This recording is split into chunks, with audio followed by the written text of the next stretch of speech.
Alex. Well, after 18 months of speaking together on Teams, it's great to finally be together in person. And, thanks again for hosting me at Adidas.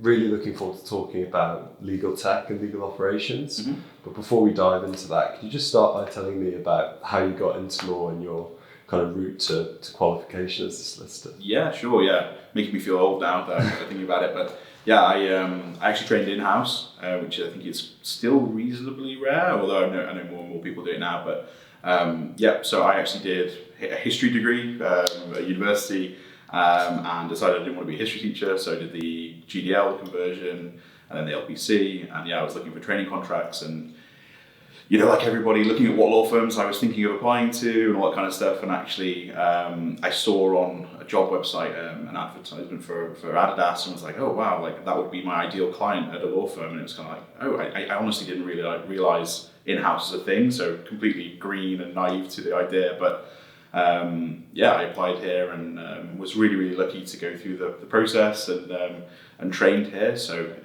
I also did part of my training contract was with one of the external law firm partners we have. So it was nice to dip back out into private practice and get a flavour of that. But ultimately I knew that I wanted to work in-house, and definitely at Adidas, it's, I really love it here. So that's how I started anyway, back in 2012. So just before the London Olympics, which Adidas was sponsor of. So my first 3 weeks of my training contract were actually in London, looking for kind of infringements of our IP, and I was like, this can't be the training contract, this is insane.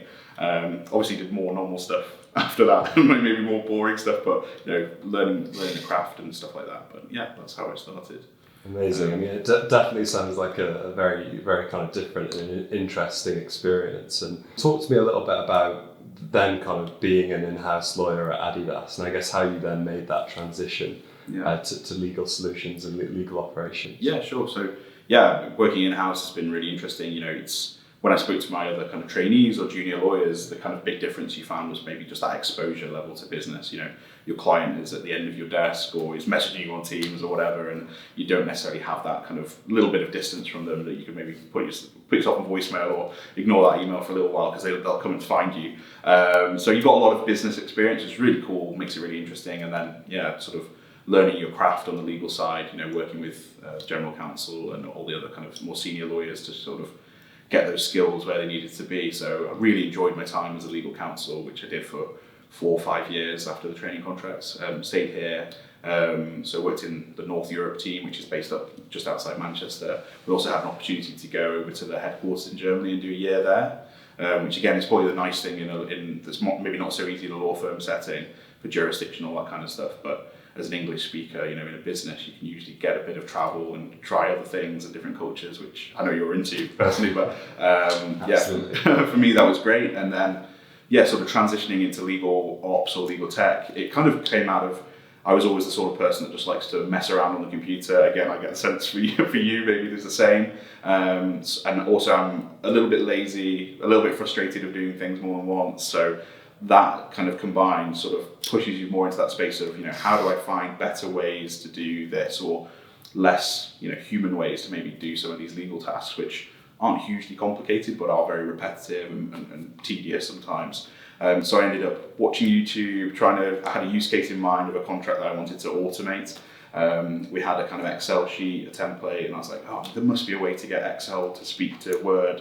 And it was, hours and hours of YouTube videos, online forums. There's so many forums out there that tell you all sorts of stuff, and just piecing it together and kind of writing a couple of VBA macros that sort of pass the data from the Excel sheet into the Word document, and then the Word document kind of needed all this lawyering sort of tidying up. So a macro would run and clean all that up, and that was kind of, that was my sort of first foray into my own homemade legal tech. And it worked, and the business were really pleased. And then, as usual, when you have a little bit of success, someone says, you could do that for this, right? And you're like, oh yeah, okay. So you start doing it, and it was, I think through that tool that I created, we've done something like 100,000 contracts have been through that process in loads of different languages. So, it's not very scalable. It's not always the best way to do it. But it was a really nice sort of MVP style product to just create. And that sort of put me a little bit on the map for, I guess, within Adidas, you're the legal tech guy, because it was kind of just before all legal tech and legal ops became a big thing. And then when we decided as a company to have a legal ops team, I was kind of, I guess, in pole position to say, well, Alex should be in that. And then I had the sort of difficult conversation with myself, which was, do you want to stop being a legal counsel and start being a legal ops or legal tech person? And that's, not an easy decision to make, because obviously it's years of training or study that you might have to pay for. But ultimately I decided, I think that's kind of the direction I want to go in. And I think back in 2018, I then kind of joined this newly created team, which is our legal solutions team, as we call it, but legal ops is what everyone else would know.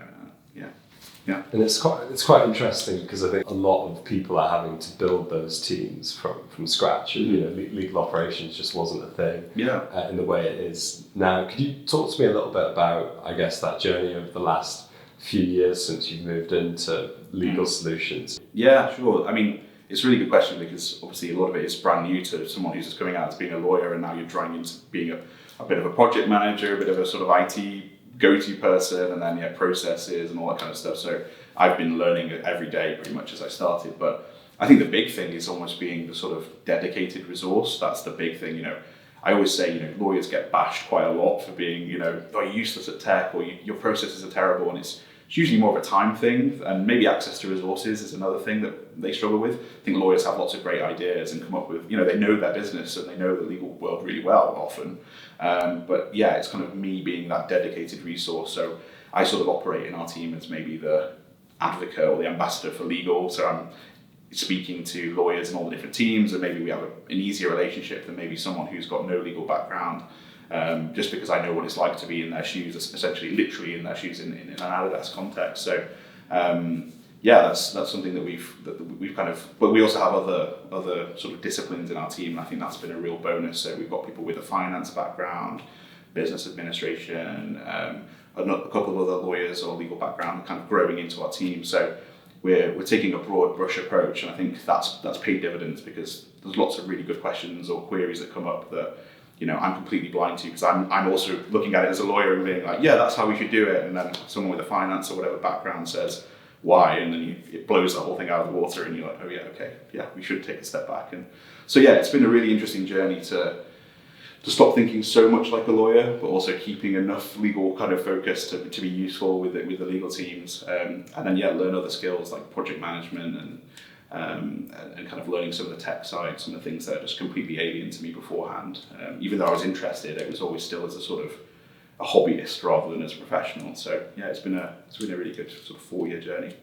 Amazing. And I think having that diversity of skills across the team, that legal understanding is key. But as you say, being able to bring in project managers, people with a finance background, or more of an analyst background, it's really, really great. And could you maybe give us an example of, let's say, a kind of project or a use case you've delivered recently?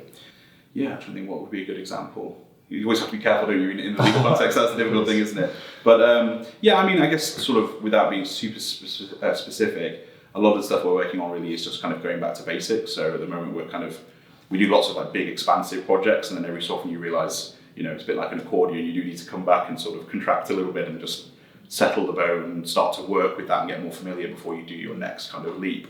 So at the moment we're just doing lots of stuff in terms of processes. So just maybe not, you might say not even legal tech stuff. It's just kind of revisiting that process, mapping things out, which are already, usually in the lawyers' heads, and have been that way for years and years. So we're doing a kind of a full review of some of our contracts templates at the moment, and just maybe just trying to do things a little bit more holistically. So instead of just saying, hey, legal team A, just review your templates and just publish your latest ones, we want to go back and say, okay, can we standardize some of those with legal team B and C? Can we apply some legal design to that topic? So maybe we could have some workshops with the key business stakeholders. All the stuff that, again, not rocket science, but it's just stuff that by having a legal ops team, you have sort of a helping hand to say, I can be the person that steps back a little bit and says, I'll plan all of this, I'll kind of engage with various people. You'll still be front and center, because it's super important for the lawyers to be there and be the business partner.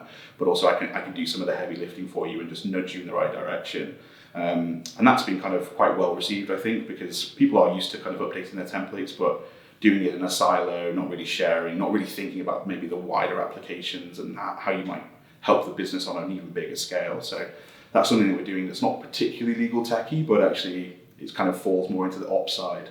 And maybe it's quite a good example of how the legal ops role is quite diverse. I think a lot of people conflate it with being a legal tech role, but actually, a good 50, 60, 70% of the time, it could just be being a sort of sensible person in the room that's offering maybe a slightly more operational view of the legal world. So that's an example of something. We've got a few other projects, like a big CLM project at the moment and things like that. But that's probably a little example. No, it's really great to get that insight, because I think there's so much hype about legal tech, but actually, it does come back to those basics and looking at processes and improving processes. And once you've done that, there's then a good opportunity to start to bring that into a bit more of a kind of digital space. Yeah. And I know, I think the first thing we ever connected on really was Microsoft and being able to build different types of solutions using the platform, and really keen just to get your kind of view on the opportunity for legal teams to use existing technology as opposed to having to go out and buy something completely specialist. Yeah. Well, I guess from my background, it's kind of literally where I started, so maybe I'm a little bit biased to it, but also had lots of experience with sort of point solutions and real, kind of non-office based solutions that have been created by, tech companies or whatever. But yeah, from my point of view, I'm a little bit biased towards it because it's there, it feels very comfortable, the kind of native experience for lawyers. Sometimes when I tell people in the business, like, oh, we use Word quite a lot, we realize that maybe only legal are using Word these days, like in a corporate, because someone's like, oh yeah, I never really use Word, it's all about Outlook or PowerPoint and Excel, I guess, for finance guys. But so I kind of tell people, maybe we're like the biggest users of that application. It's really odd. But yeah, from my point of view, a bit like I was saying earlier, lawyers have lots of good ideas, and I think in the past they've just fallen off the end of a cliff because they just have no access to resources or viable tools. And in my example that I gave earlier, that could easily have been me, because it was hours and hours and hours of my own time spent looking at YouTube videos. But realistically now, it feels like Microsoft and other key platforms have just kind of given you the keys really to a tool that you could use. You could figure out in half an hour really to do something relatively basic.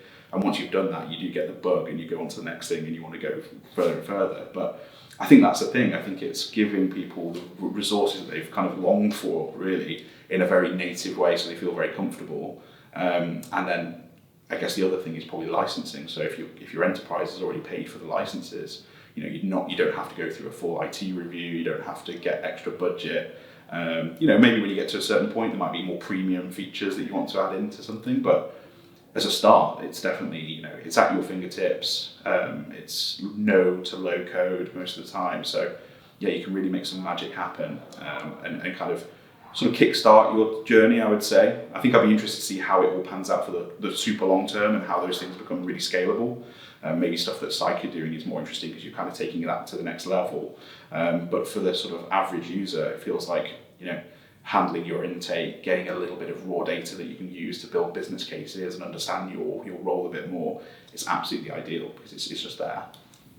Yeah, no, it's really interesting. I think the bit I like about your story is I mean, it was the same way I started out with Microsoft. It's just, you use it, you figure it out. You don't need to spend a lot of money or necessarily bring somebody else in to support with it. And I guess to put you to a quick test to close off the interview, is the kind of one quick win you would share with people around I guess how they could go and start using Microsoft today? Yeah, I mean the obvious example is always just using something like Microsoft Forms. There's so many scenarios where, oh, send me an email or drop me a note on this thing, and it's unstructured data. It's really messy. You're asking the customer or the business partner to sort of read your mind about exactly what you want, and then when they don't give it to you, you sort of lean over to your colleague and say, God, these guys are idiots. They didn't know that they should provide this. And it's like, you can build an easy form within 5 minutes, and that could just be the start. It doesn't even have to do anything. You don't have to do any triggers or anything off the back of it. Just getting that information in a form is really nice because you then get a load of data. It's all presented to you in a nice way. If you then wanted to take it on to the next level, look at some examples in Power Automate of how people use a form as a trigger, and what could you do? If someone selects certain option, could that just ping an email to a different colleague, and you've just saved a little bit of time? It's not the sexiest stuff, but it's definitely the stuff that maybe you or I if we'd have started our journey when that was available, that's probably where we would have been starting and playing around and we're saying like, oh, if this type of request comes in, I want to send it to Sarah. If this type of request, I want to send it to Bob. And then it's like, oh, but now also I want to make a record of that in a SharePoint site. So now we've got a list that's centralized. And then, oh, maybe we could also trigger a document gets attached and automated. And it just starts to build. And that is literally the concept, I think, of Power Automate, you know, these builders and that are really easy to understand and follow. So I would 100% encourage anybody who has access to just create a form, see where it takes you, and then see if you could just make a really simple thing happen when it gets filled in. Even that you just get a notification, and then you'll really see that through the other templates that there's millions of other things you can do, and you will not be short of ideas. So just go for it. Great, I love it, and that's exactly where I started as well. And it's fantastic advice. Well, look, Alex, it's been a pleasure speaking as always. Thank you. Thanks for having me.